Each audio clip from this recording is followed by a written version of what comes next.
Pasado na sa Senado ng Estados Unidos ang panukalang batas ukol sa malawakang paghihigpit sa Russia. Malasing bulan para sa balita. 86-11 na naging boto sa Senado para ipasa ang Lindsey O. Graham Sanctioning Russia and Iran Act of 2026. Sakaling pumasa rin sa House, papatawan nito ng sanctions ang mga opisyal ng Russia. Gayon din ng matataas na taripa ang China, India at iba pang mga bansa kung hindi nila babawasan ang pagbili ng Russian oil at gas.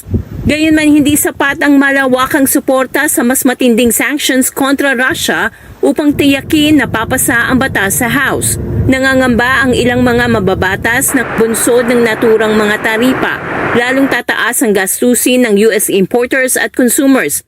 Si Graham na dating South Carolina Republican ay isa sa hayagang mga kaalyado ng Kyiv sa Kongreso pagdating sa laban nito sa Russia.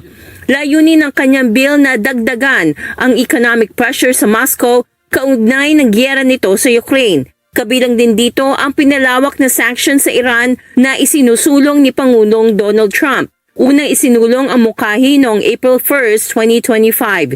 Dadalhin ito sa House of Representatives sa darating na buwan upang masuri at aprubahan.